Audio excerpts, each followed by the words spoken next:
ચાલો આજે કોવિડના એક નવા વેરિયન્ટ પર નજર નાખીએ. એનું વૈજ્ઞાનિક નામ છે BA.3.2. પણ સાચું કહું તો દુનિયાભરમાં એ એના એકદમ અલગ અને રસપ્રદ નામથી ચર્ચામાં છે, સિકાડા. સાચું કહું તો આપણામાંથી મોટાભાગના લોકો માટે હવે કોવિડ એક ભૂતકાળ બની ગયો છે નહીં, જાણે એક મગજમાંથી ડિલીટ જ કરી નાખ્યો હોય. પેલા માસ્ક, એ ડર, સતત આવતી હેડલાઇન્સ, બધું જ ગાયબ. પણ શું વાયરસ પણ ગાયબ થઈ ગયો છે? સવાલ નાનો છે પણ અત્યારે ખૂબ જ મહત્વનો બની ગયો છે. અને બસ આ જ સવાલ આપણને સીધા લઈ જાય છે કોવિડના સિકાડા કમબેક પર. તો ચાલો જોઈએ કે આ નવો ખેલાડી આવ્યો ક્યાંથી અને એનું આવું અજીબ નામ પડ્યું કેમ. તો આખરે આ BA.3.2 સિકાડા છે શું? જુઓ, સરળ ભાષામાં સમજીએ તો આ એ જ જાણીતા ઓમિક્રોન પરિવારનો એક નવો સભ્ય છે. પણ ફરક એટલો જ છે કે આ કોઈ સામાન્ય સભ્ય નથી. એમાં એટલા બધા બદલાવ એટલે કે મ્યુટેશન્સ થયા છે કે વૈજ્ઞાનિકો એને હાઈલી મ્યુટેટેડ કહી રહ્યા છે. હવે આવે છે સૌથી મજેદાર વાત. આનું નામ સિકાડા જ કેમ? વેલ, આ નામ એક એવા જીવડા પરથી આવ્યું છે જે વર્ષો સુધી જમીનની અંદર છુપાઈને રહે છે અને પછી બૂમ, અચાનક લાખો કરોડોની સંખ્યામાં બહાર આવી જાય છે. વૈજ્ઞાનિકોને પણ એવું જ લાગે છે કે આ વેરિયન્ટ ક્યાંક છુપાઈને ચૂપચાપ પોતાને બદલી રહ્યો હતો અને હવે અચાનક જ દુનિયા સામે આવી ગયો છે.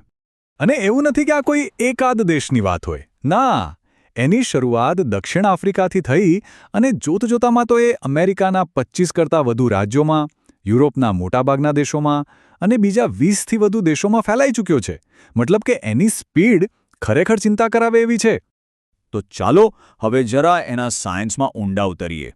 આટલી બધી હાઈલી મ્યુટેટેડની વાત થાય છે, પણ એનો અસલી મતલબ શું છે? 70 થી 75. આ ફક્ત એક નંબર નથી. ના, આ આંકડો આ નવા વેરિયન્ટની આખી ઓળખ છે. આ નંબર છે એના સ્પાઇક પ્રોટીનમાં થયેલા બદલાવનો. હવે આ સ્પાઇક પ્રોટીન એટલે શું? એ વાયરસની પહેલી ચાવી છે જેનાથી એ આપણા શરીરના કોષોનું તાળું ખોલીને અંદર ઘૂસે છે. અને 70 થી 75 બદલાવનો સીધો મતલબ એ જ છે કે વાયરસે પોતાની ચાવીની લગભગ આખી નવી જ બનાવી દીધી છે. આ તફાવત બધું જ કહી દે છે. એક બાજુ છે આપણો જૂનો મૂળ વાયરસ, જેની ચાવીને આપણી વેક્સિન ઓળખી શકતી હતી, અને બીજી બાજુ છે આ સિકાડા વેરિયન્ટ. એણે પોતાની જાતને એટલી બધી બદલી નાખી છે કે હવે એની પાસે જાણે આપણા શરીરના કોષોમાં દાખલ થવા માટે ચાવીઓનો એક આખો નવો જ સેટ છે. તો આ નવી ચાવીઓનો મતલબ શું? એનો સીધો અર્થ છે સૌથી મોટો ખતરો, ઇમ્યુન ઇવેઝન. એટલે કે આપણી રોગપ્રતિકારક શક્તિને, આપણા શરીરના સૈનિકોને ચકમો આપવાની એની તાકાત. આવી સ્થિતિમાં મનમાં એક જ સવાલ આવે છે, બરાબર ને? કે શું આપણી વેક્સિન કે પછી પહેલાં થયેલો ચેપ, એનાથી મળેલી સુરક્ષા આ નવી ચાવી સામે ટકી શકશે? વેલ, એનો જવાબ સીધો સાદો નથી. એવું બની શકે કે પહેલાં થયેલો ચેપ ફરીથી ચેપ લાગવાથી ન બચાવી શકે. વેક્સિન પણ કદાચ ચેપ રોકવામાં ઓછી અસરકારક રહે. પણ, અને આ વાત સૌથી અગત્યની છે, ગંભીર બીમારીથી બચાવવા અને હોસ્પિટલ જવાથી રોકવા માટે હજુ પણ એ સુરક્ષા કામ લાગી શકે છે. વાયરસની આપણી ઇમ્યુન સિસ્ટમને છેતરવાની આ જે ચાલાકી છે એને જ સાયન્સમાં ઇમ્યુન એસ્કેપ કહેવાય છે. મતલબ કે એ આપણા શરીરના સૈનિકોને એવી રીતે કન્ફ્યુઝ કરી દે છે કે દુશ્મનને ઓળખી જ નથી શકતા. ઓકે, સાયન્સની વાત તો થઈ, પણ હવે એ સવાલો પર આવીએ જેની આપણને બધાને સૌથી વધુ ચિંતા હોય છે.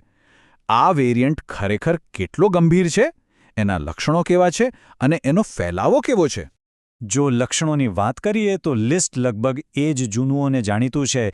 ગળામાં દુખાવો, ઉધરસ, શરદી, કફ, તાવ અને થાક અને માથાનો દુખાવો. આમાં ખાસ કંઈ નવું જોવા મળ્યું નથી. પણ હવે થોડા સારા સમાચાર સાંભળો. અત્યાર સુધીનો જે પણ ડેટા છે એ સ્પષ્ટપણે કહે છે કે આ વેરિયન્ટને કારણે મૃત્યુદરમાં કોઈ વધારો જોવા મળ્યો નથી. અને એટલું જ નહીં, હોસ્પિટલ્સના ICU પર પણ કોઈ એક્સ્ટ્રા ભારણ વધ્યું હોય એવા કોઈ સંકેત નથી. અને આ ખરેખર એક મોટો પોઝિટિવ પોઈન્ટ છે. અને આ એક વાત ખાસ યાદ રાખવા જેવી છે. વાયરસમાં મ્યુટેશન વધુ છે એનો મતલબ એ બિલકુલ નથી કે એ વધુ ખતરનાક જ હોય. આ એક બહુ મોટી ગેરસમજ છે અને એને સમજવી ખૂબ જરૂરી છે. તો આ બધી વાતનો સાર શું નીકળે છે? સિમ્પલ છે.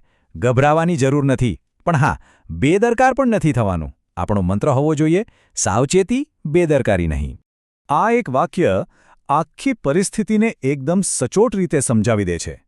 કદાચ સામાજિક રીતે મહામારી પૂરી થઈ ગઈ છે, પણ જૈવિક રીતે બાયોલોજિકલી એ હજુ અહીં જ છે, કારણ કે વાયરસ એ પોતાને બદલવાનો રોકાયો નથી. તો પછી અત્યારે સાચો ખતરો શું છે? નવાઈની વાત એ છે કે ખતરો વાયરસ કરતાં વધુ આપણા વર્તનમાં છે. પહેલું, લોકોમાં આવેલી એક પ્રકારની થાક અને હવે કંઈ નહીં થાયવાળી બેદરકારી. બીજું, હાથ ધોવા જેવી સામાન્ય પણ જરૂરી સાવચેતીઓનું પાલન ન કરવું. અને ત્રીજું, સર્વેલન્સ અને ટેસ્ટિંગમાં આવેલો ઘટાડો. આખરે તો વાત ફરી ફરીને ત્યાં જ આવીને ઊભી રહે છે જ્યાં હંમેશા હતી, પેલી જૂની પણ સોના જેવી કહેવત પર: ઇલાજ કરતાં અટકાવ સારો. સાવચેત રહેવું એ જ સૌથી સારી સ્ટ્રેટેજી છે. અને અંતે ચાલો આ એક સવાલ સાથે આ વાતને પૂરી કરીએ, જેના પર વિચારવું જરૂરી છે. વાયરસે પોતાને બદલવાનું, વિકસિત થવાનું બંધ નથી કર્યું, પણ શું આપણે સાવચેત રહેવાનું બંધ કરી દીધું છે?